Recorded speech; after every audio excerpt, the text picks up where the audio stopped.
Welcome back to War Thunder. Welcome aboard the Striker. We are hunting Soviet medium tanks. Oh, this is good. This is good. This is good.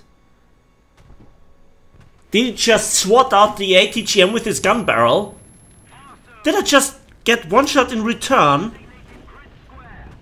Oh, jeez. Oh my. Fuck it. I'm playing Hello Kitty online. Fuck it. Fuck it. Today's video is sponsored by the Free Eagles app for War Thunder. Download the app in the video description below and use the code shown on screen to get 10 golden eagles right now. So welcome back aboard the British Striker. Yeah, you get struck most of the time in the first place. And I was generally deeply impressed by that shot. Look at that.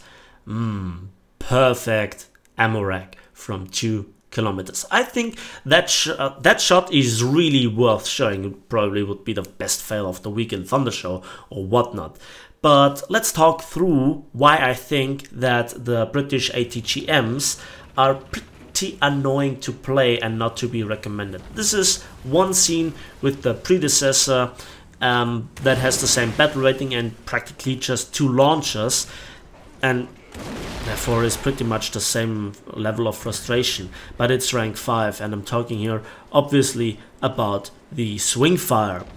The Striker is much the same, so no protection at all, no survivability at all. Now the ATGMs, for quite some while to be honest, are counting actually as functional ammo racks. They're always exposed, so you can, if you see an enemy, he sees your ammo rack. And even machine gun fire or HE shells, even from AAA vehicles, can ammo rack you, which is high frustration, which is really a big amount of frustration that you have to go through. I can furthermore not see any advantage of those tanks, because 8.3 you get up tiered into 9.0 games all the time, so your mobility is actually not worth that much. Maybe as a backup vehicle if you got destroyed with the first tank. Maybe if you don't have enough spawn points for anything else. I mean, it's literally better than nothing, but then again. Now, ATGMs are known for long range precision. Let's have a look at it. So here we are on Fulda, and there is a Russian medium tank at long range, and I'm hulled down. Oh, let's have a look at this. So I launched my first missile, and I aim at it. And the first hit is actually not that bad, but it just damages the gun breech and the turret ring. Second one goes under the tank, although I have not aimed there. So as you can see, I'm not the most experienced one, but it's not very intuitive. As well as an ATGM bouncing from the flat side of a track.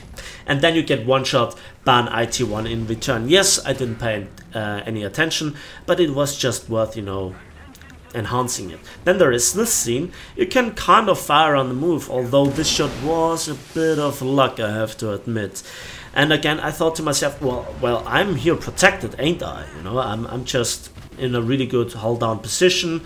All they can see is probably my periscope, and so I was pretty sure I can get away with the, you know, just trying to hit this Leopard maybe for the kill shot, but he actually kills me. I did not see even his gun flash, and so let's have a look how it looked from him. So he hit the upper part of the ammo rack, and the splash, well, let one ATGM detonate, and that counted as my death. That one scene that I made here is against the T-64, and that is a tank that is actually built to withstand you.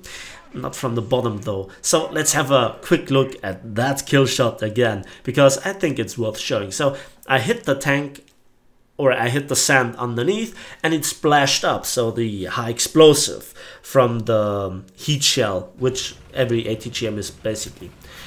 And this is now the most successful battle that I had in it. And I think it was one of the first battles that I had in it at all. So yeah, it's on Normandy, and I tried to go to the to the island tongue, so to speak, or in Germany we would say Halbinsel or half island, and I try my best to hide myself behind a rock and then to let the ATGMs fly. that was actually a battle before the scene that you saw on Abandoned Factory just before. So you can see the tank is quite nimble and fast and accelerates pretty okay, but it's not outstanding.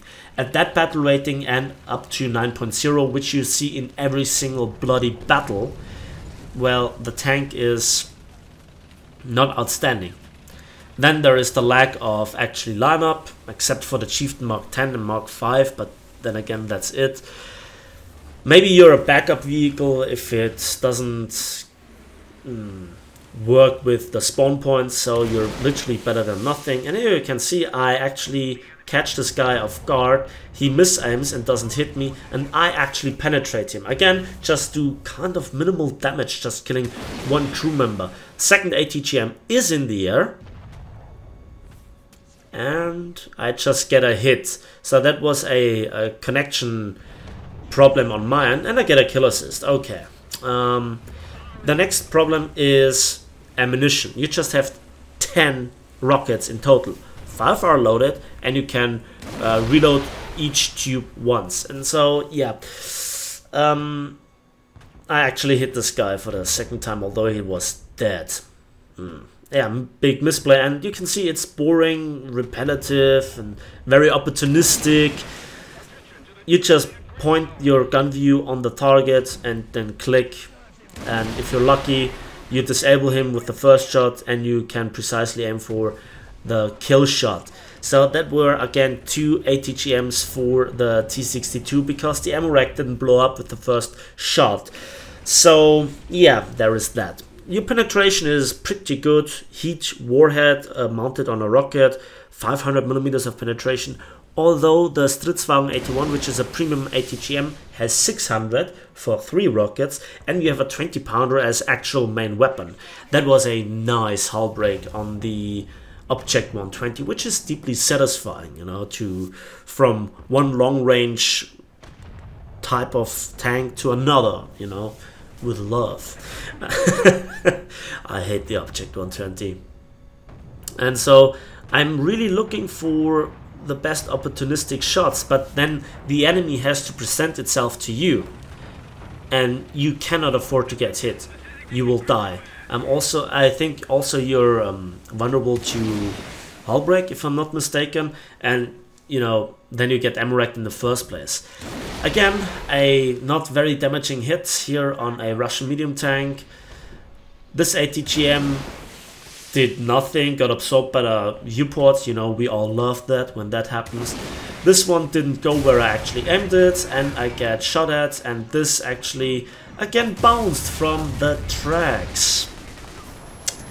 And ultimately I get one shot by a Type T64A. Now here we can also see the short range problem.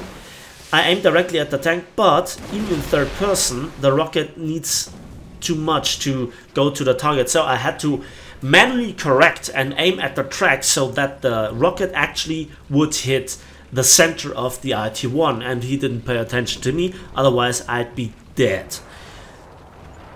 And here we can see again another battle on, well, Normandy, this time from the other direction, and I wanted to show you that it's also pretty hard, although possible, to hit targets on the move. Now you can see I don't like this ATGM. I think it's deeply frustrating. It's not worth your effort to research it. It's not really something that you can rely on the battle, although that kill was pretty cool, I have to admit. But then again, look at this. Missed this tank with if I would have line of sight to that guy, I could have made sure that I hit it.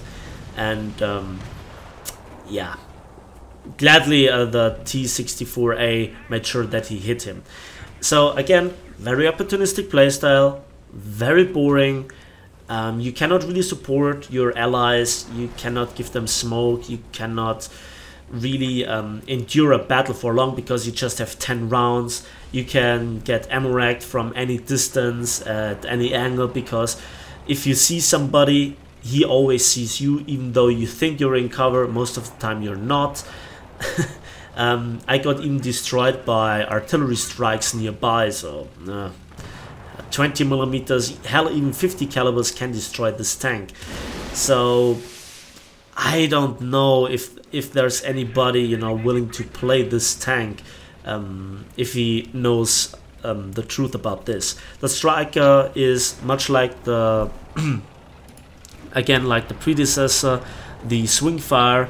Before that, same battle rating, same missiles. You just have now 5 launchers instead of 2, but you need to guide the shell or the rocket into the target, and you have an opportunity to break the contact or or guiding wire, so that with the, for example, switching to binoculars, as I was told, and it worked for me once, and then it's like a very slow heat shell that goes into target.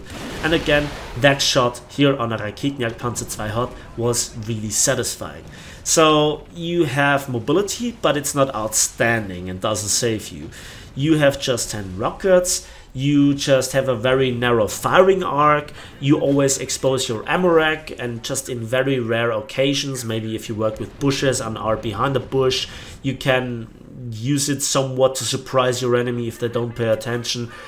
In summary, I don't think you have any advantage over a conventional tank, unlike, for example, the Raketenjagdpanzer 2 Hot, which can launch a very devastating 800mm penetrating ATGM, sorry about this, that is also faster in direct line and is even more mobile and lower in profile, sorry about this.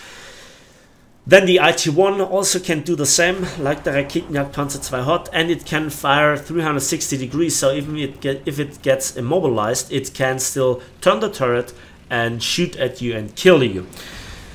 Also, it's not as vulnerable against, you know, being shot at by AAA, except if something like the Gepard is fully upgraded with the APDS round, get its flat sight at close range, then yes, but in most cases that's not the case.